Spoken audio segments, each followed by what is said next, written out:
Have you ever had a stereotype about someone or a group of people or a place and then noticed over time that it's actually quite different?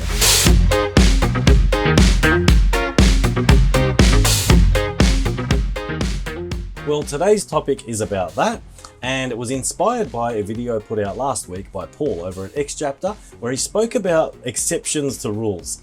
Times where things contradict each other. For example, we think that Japanese people are very polite all the time, but in certain situations they're not. They can be very direct and they can be quite blunt. So there are these situations where, the stereotype is broken.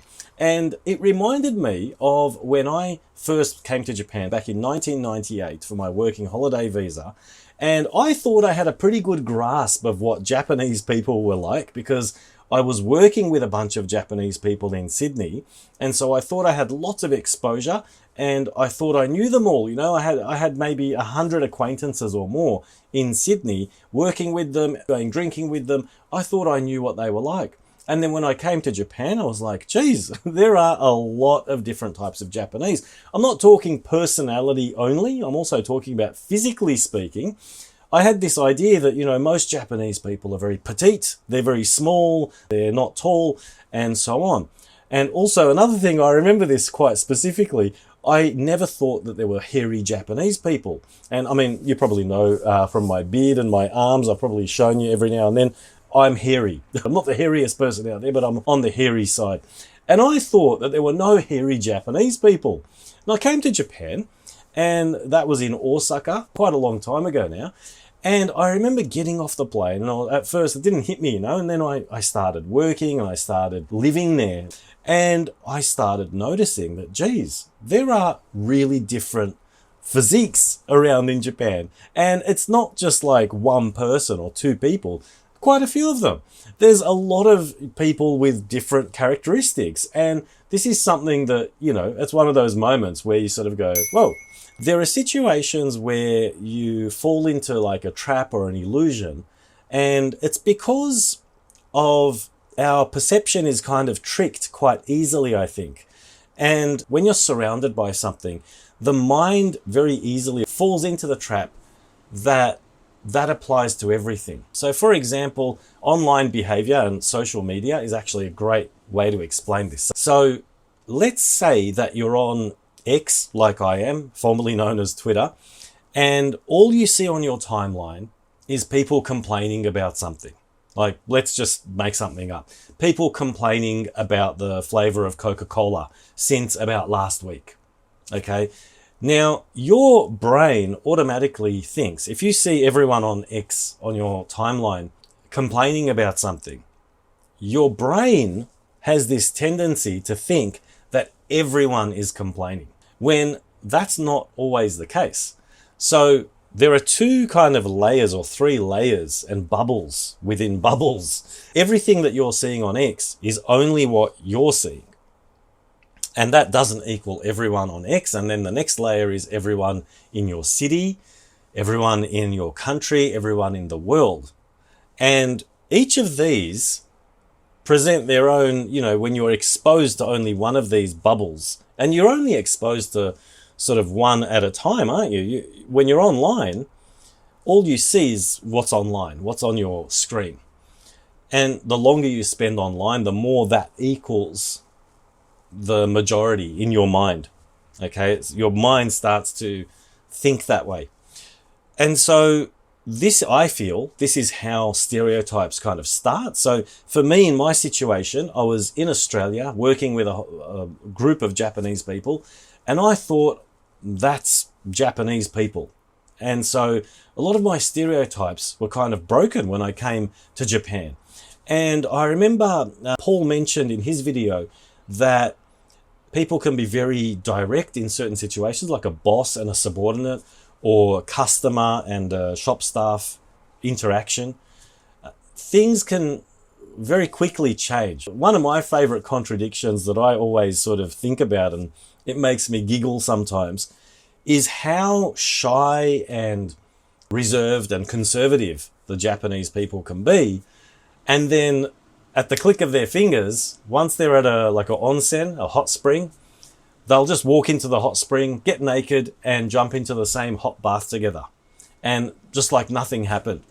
But when you're on the street and you're walking towards each other, no one can even look at each other in the eye or say hello. You know, it's a totally different story. And the first couple of times it was awkward for me, but now it's kind of just walk in and that's it. There's nothing embarrassing about it or whatever. Everyone's got a body, and it's actually kind of nice. It's got a freeing feeling, if that's a word, but it just makes you feel like you've got this freedom and you don't have to care about stuff. And that not caring about stuff is a really important thing that I think we lose at some point. Some of us lose, including myself, and we have to relearn that skill to not care and to not give an F about certain things in certain situations. Anyway, I'm getting too far ahead of myself, and I think it's time to make a coffee, don't you reckon? I'm gonna be using these budget beans, and this coffee here, it's 380 grams, and I can't remember how much it cost now, but it was under 1,000 yen. So it's a lot cheaper than the specialty coffee you get at coffee roasters. And of course, it's not as good, but it's actually not too bad at all. So let's make a cup of this stuff. Let's go. All right, so I'm going to try this angle here today. Let's see how we go. First step, we're going to measure the beans. So there we go. There's my scale. I'm going to do 20 grams today.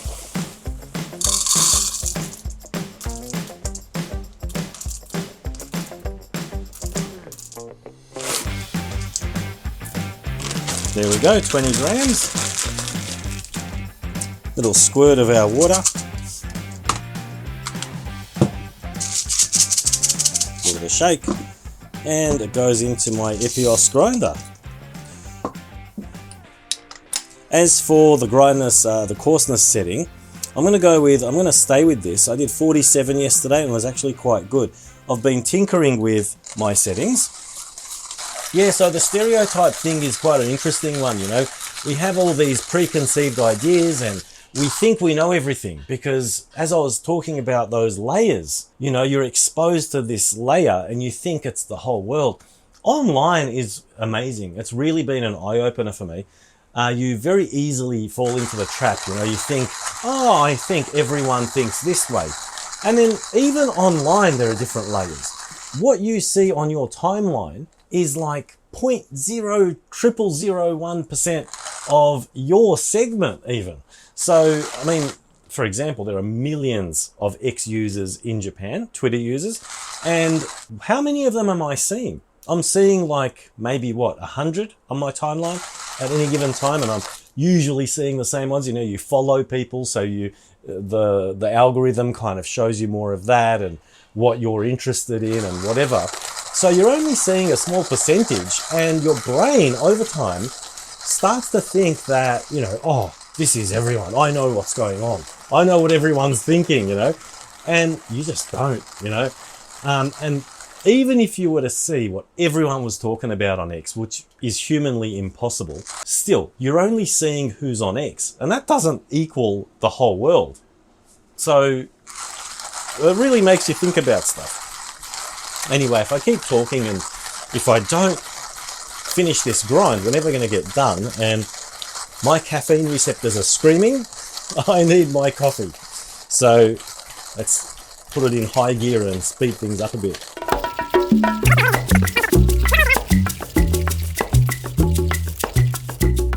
All right, it's done. Let's give it a sniff test. It's bloody beautiful, this stuff, when any coffee bean, you know, when it's freshly ground. Oh, absolutely beautiful. Can you guys see that? Heaven. I love freshly ground coffee. Is just one of those things, isn't it? Anyway, let's get the dripper ready and get the show on the road. Okay, I'm just going to warm up the dripper.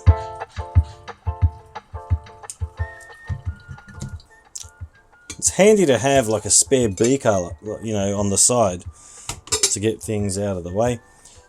Otherwise, I'd be running in and out of the kitchen, pouring things in the sink. So let me just move this to a spot where you can see things a bit clearer. Can you guys see that all right? Hopefully. All right, so let's go. So I'll show you. It's as we measured earlier, it should be 20 grams. And it is. It's kind of hovering on 20.5. Interesting. Give it a bit of a shake to flatten out that bed, and it's time to pour. I'm going to use a timer. I've been using this timer actually since about a week or so ago, and I'm liking it because I realized that I've been over extracting. Let's go back to 0. So 20 grams of beans. I'm going to pour about 50, 60 grams of water, probably 60 grams. And let's see if we can stick to about 2 minutes and 30 for total brew time. And I'm going to go with maybe 300 or 330 mils of water. Or grams, technically speaking. But so we let it go for about, I'm going to let it go for about 45 seconds. So we started at 2:30, so it should be 1:45. Now, something that I've been doing recently is that I've been very gentle with my pouring. Not too gentle. I mean, you can see me pouring here, But I realized that I've been over extracting. I used to swirl all the time. In my previous video, I think I did it as well. I picked this up towards the end and I swirled it around so that everything was evenly kind of distributed, and I thought I had to have a flat bed, at the end of the coffee.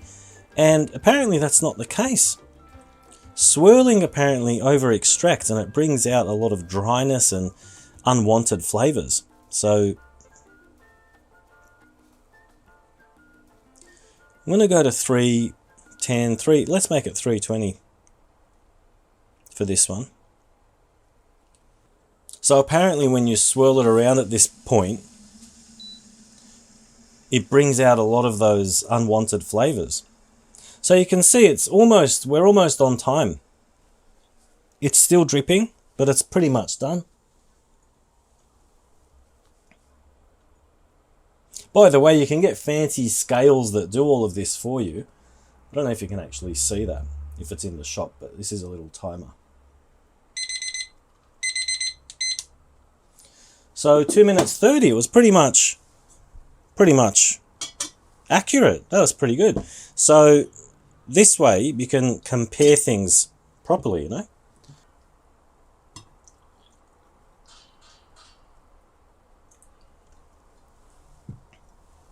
Alright, it's the moment of truth. Let's go. Let's have a sip and see how we go. Oh, the caffeine receptors can sense it coming. Sniff test. Smells alright. Oh, I hit the spot. Absolutely beautiful. You know what? I'm getting a much gentler, sweeter kind of an experience ever since I stopped swirling like that at the end. And I'm getting a really nice flavor. It's like, it tastes like really nice coffee, even though they're budget beans. Oh, it's absolutely beautiful. Anyway, where was I? I was talking about stereotypes and, preconceived ideas that we have of Japan and other places as well, other things as well. But let me know what you guys have experienced. A lot of you have moved to Japan or have been to Japan traveling. Did you ever have any moments where you sort of went, wait a second, I thought Japanese people were supposed to be like this or like that? Whether it be personality, whether it be a physical trait, let me know in the comments. Let me know your experience, because I think we all observe different things. And for me, I've observed a lot of things and I continue to observe them. And I find it really, really interesting. It fascinates me quite a bit. All right, that brings us to the end of the episode. And as a lot of you regulars will know, it's time for Word of the Day. If you're new, this is where I introduce a Japanese word connected to what we've spoken about. Now, previously in the episode, I spoke about how there can be illusions and incorrect perceptions based on what we might think is like the whole complete picture. And I had a bit of trouble coming up with a word of the day today for this, but I think I'm going to go with the word for illusion, which is sakkaku. And the definition is kind of not always just illusion. It can also be something that deceives you. And in English, the word illusion doesn't always, for me, it doesn't always mean there's like a deception or something where your eyes can play tricks on you. Whereas in Japanese, I've heard it used in that context, where you can be in a situation where maybe the lighting or the shade or the shadow can make things look a certain way. And in those situations, your eyes play tricks on you and they can be like a sakkaku in that situation. Whereas in English, I don't think we usually say an illusion in that situation, do we? I don't know. That's another topic I've actually put on my list. I want to talk about how knowing Japanese or learning Japanese can really screw up your English, because I've experienced that and I can feel my English being influenced more and more the longer I stay here. Anyway, that's it from me for today. I'll see you at the next video. Bye for now. Cheers. Ah.